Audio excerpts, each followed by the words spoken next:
Let me show you how to knit the rigid ribbon cardigan. Hey, it's Denise from LoomaHat.com. For a supply list and more information, visit the website. Alright, let's begin with the setup. I'm going to be using bands to mark my pegs. You can use whatever you're comfortable with. And we'll start with the 2-stitch edge, then the 3-stitch pattern, which we will repeat 12 times, and end with a 1-stitch edge. Get your single strand of worsted weight yarn and secure it to your anchor peg. I'm going to be doing a simple knot. You can do a slip knot if you're more comfortable, and then we're going to wrap 39 pegs.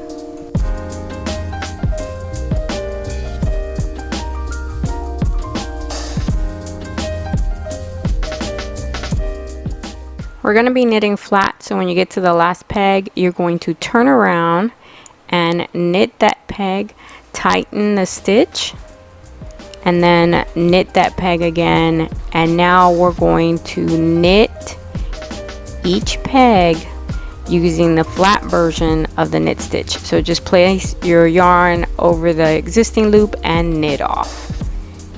And now you're done with the cast on and you're ready for row 1. We're still using the flat version of the knit stitch, and you're going to knit all 39 pegs.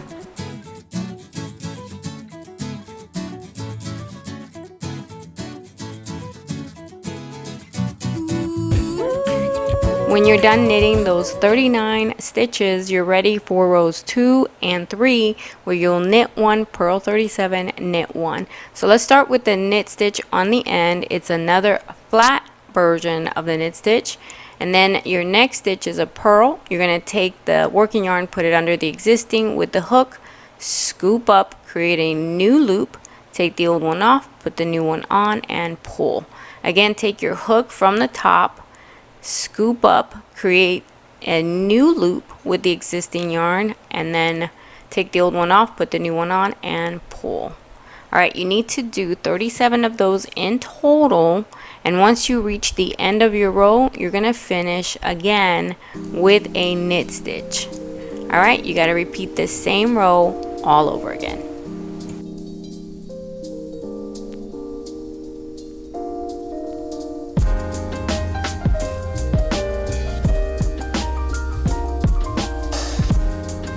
Next will be row 4 through 6, where you're just going to knit the row. So 39 knit stitches per row.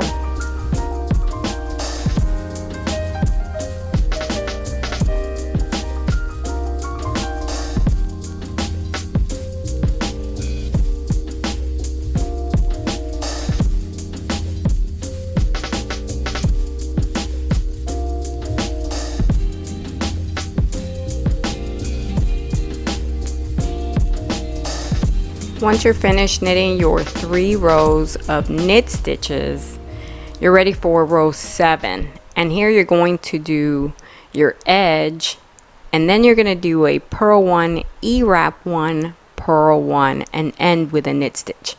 So let's start with those 2 first edges, which is a knit 1, purl 1. That's the first edge. And then you're going to start the 3-stitch pattern, which begins with a purl. So put your working yarn under the existing loop, scoop up, create a new loop, take the old one off, put the new one on, and pull.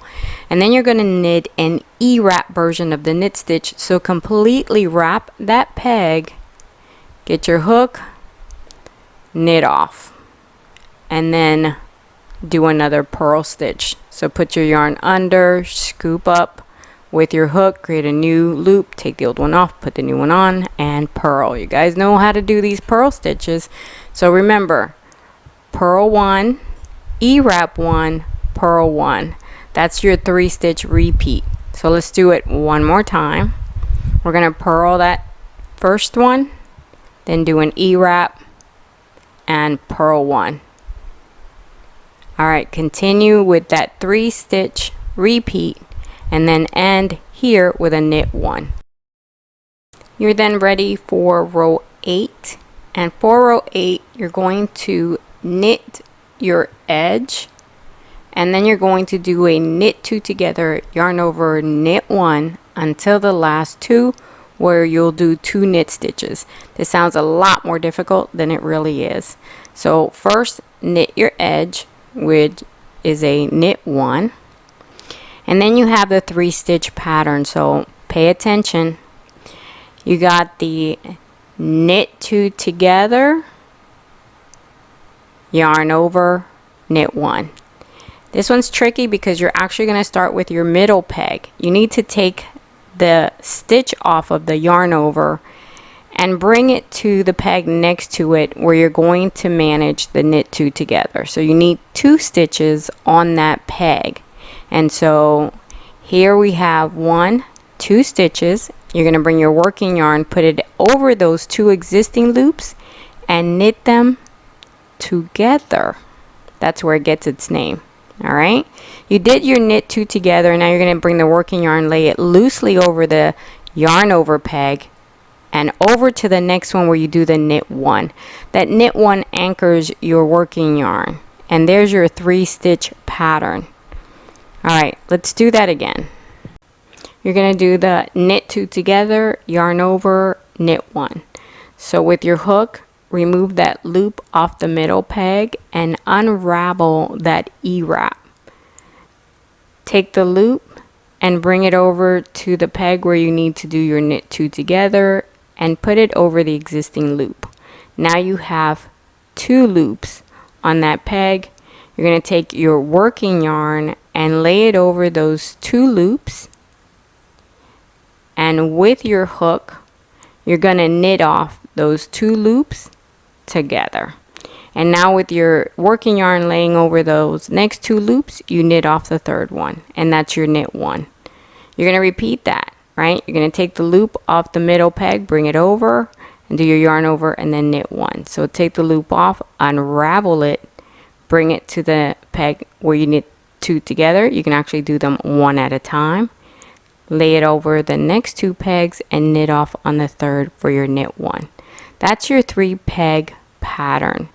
Just repeat those 3 stitches until you reach the last 2 pegs, and you're going to knit off for your edge. Row 9 is super easy. You're going to knit 1, then purl 37 and end with a knit 1 for your other edge.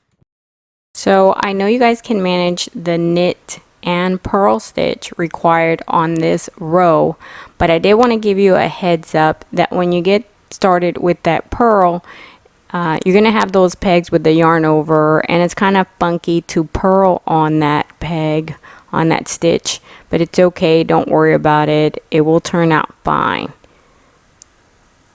It's just because since it was a yarn over, that stitch is really loose, and so when you purl, see, it looks funny, but it's gonna work out great.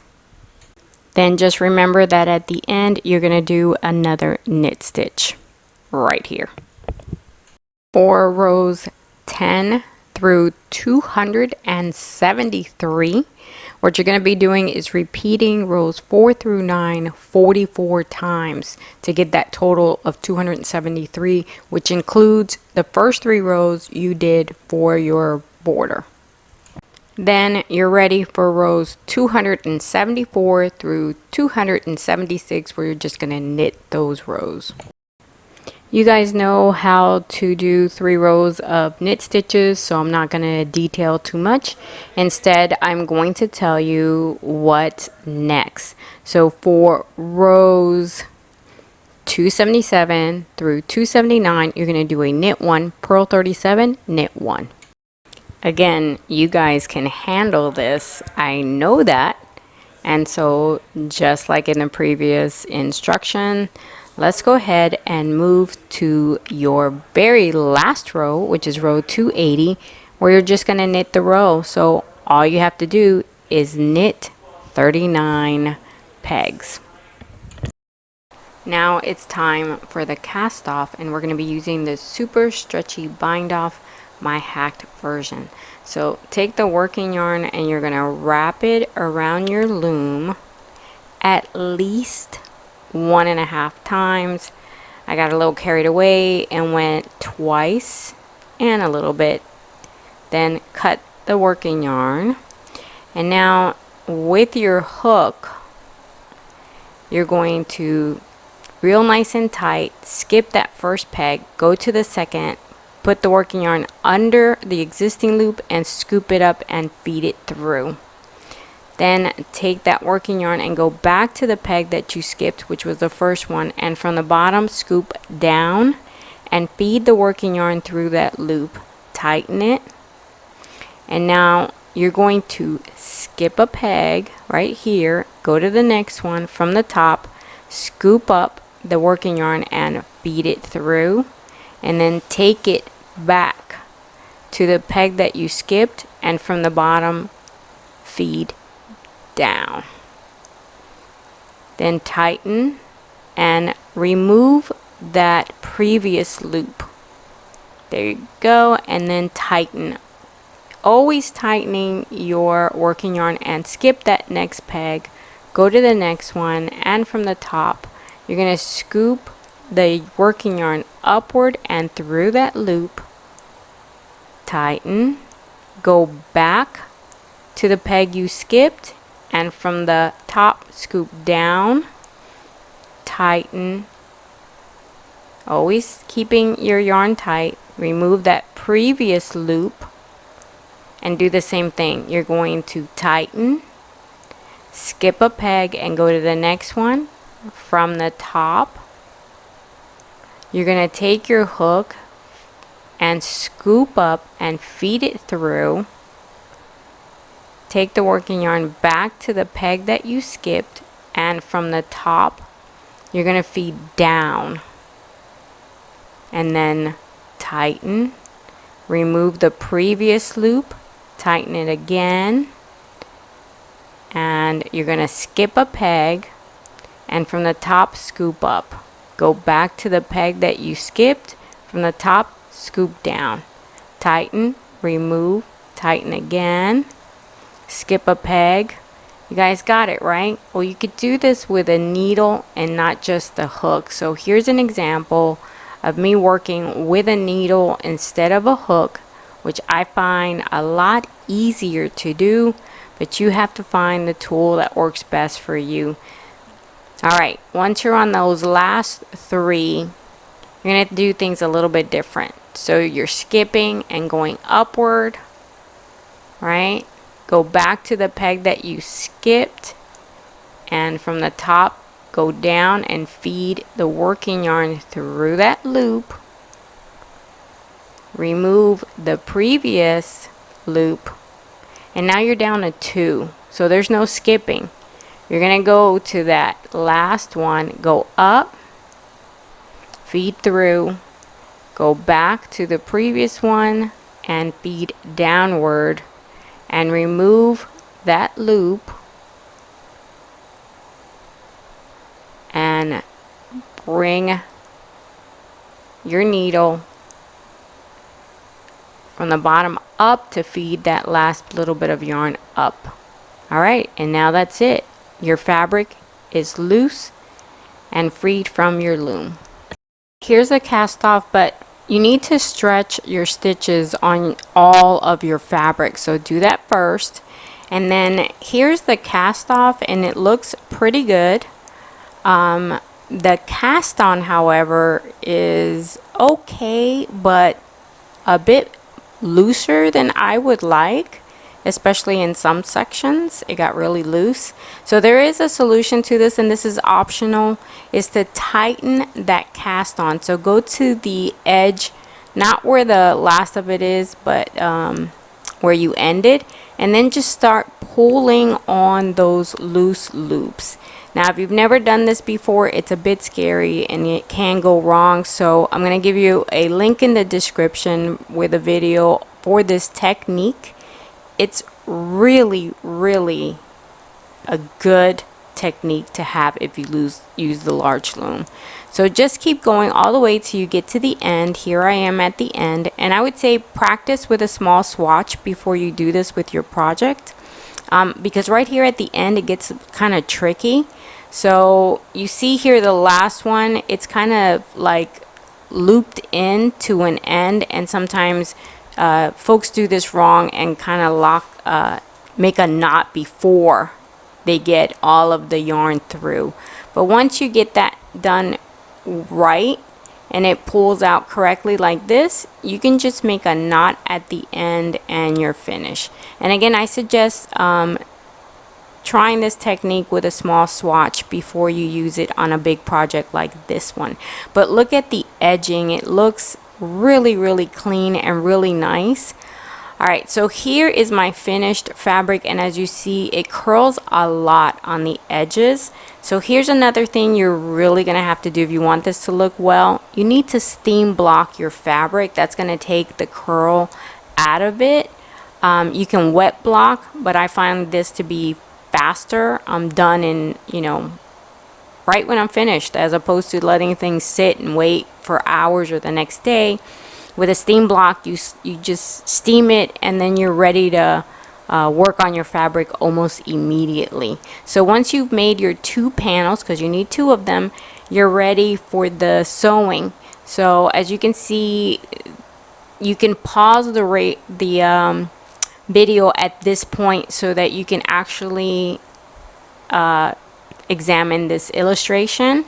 But here is the basic point. You need to bring your 2 panels together so that your eyelets match, and if you're striping, that your stripes match. And then you're ready to sew. So we're going to come to the very tip, and I'm on the reverse side of the fabric, by the way. And you're going to bring these 2 sides together. Now normally I would create a knot here. I don't know why I didn't. But you bring the little end, the 2 borders, and I'm basically knitting up. See how I go upward to the next and then to the side. And from the side I go up, and then I go over. So I didn't make a knot on here, but I'm going to show you how I do this when I sew the sides. So first I brought the 2 panels together, and this is the reverse side. Like I said, here is the correct side, and you see that it sews up nicely. If you're not doing the striping, then just focus on your eyelets so that they stay in a row and they stay neat. Once you get to the very middle, this is where you're going to stop sewing the 2 panels. This now becomes the back part of your project, right? So you're going to, you sew midway, and then you make a knot, and you can weave in before you actually cut. This is what I do. So I start coming downward, then I make a knot, and then I go in the opposite direction, and it kind of secures my yarn for me. Then I pull and cut, and so the back part is done. You've sewn the 2 panels midway, and this is what it looks like. If you do it nicely, it'll look real good. It blends in really well. And as you can see, this is the front side, right? So I did everything on the reverse side of the fabric. Now you take it and you turn it around, and you see how I have a little bit here. It's because I lined up all the way at the bottom, and now I'm going to sew the sides. I'm going to do this on the reverse side. I'm going to sew here midway because I want a little opening. You can actually use the eyelets to figure out where you're going to sew your armholes. So I counted them so that I would have the same on both sides. I think I counted 7, and then I'm going to sew down the side, and I'm going to leave myself a little opening on the tip right here. That's where I'm stopping. So you're going to do the same thing on both sides, and again, you should be on the reverse side of your fabric. And so I'm sewing here at what would be you know, like the bottom of your armholes, and I start off with a knot, and the number of knots that you make is really up to you. I made 2 of them, which is what I should have done previously, and so here is another knot. And again, you have to do what you feel comfortable, and you see how it creates a armhole. That measurement, you have to figure that out. So the best thing is to put the cardigan on before you actually sew the sides. So that's called a ruana when it's still open. And so you would do that to figure out where you would start sewing for that armhole. And then just like you did on the other side, you know, go from one side to the next, and then you go upward and continue sewing. So you need to do this on both sides, of course. And then you decide whether you want to go all the way to the bottom of your fabric, or like me, you want to leave a little opening at the bottom. And this is very basic sewing. Don't overthink it, because if you do, you're going to make it a lot more difficult. Just use whatever works best for you. This is what I normally do, and I find that it works well, and it doesn't create like a bunched up look, which happens sometimes when you're sewing yarn. If you sew too tight, the fabric seems to bunch up and create like a wrinkle.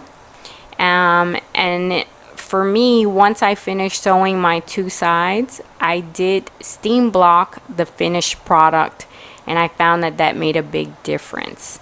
So I'll put a link in the description for the steam blocking and for tightening up your loose cast on and cast off. So here's where I ended mine. I'm going to then create another little knot here, and then weave in my ends. And like I said, that left me a little opening on the sides, which I happen to like that look. If that's not your thing, then, you know, sew all the way to the bottom. It's up to you. It's your cardigan. It should look the way you like it, right? So normally I weave in my ends by going back in the opposite direction, and so I went upward. Now I'm going to come down, and then I'll pull on this just a little bit and cut. Then all you have to do is kind of clean up any other loose strings that you have, any ends that you need to weave in, and then you're done. There you go. That's the cardigan. I hope you guys like it. Thank you so much for watching. Please share this video. It helps me a lot. Don't forget to like, comment, and if you haven't already done so, subscribe.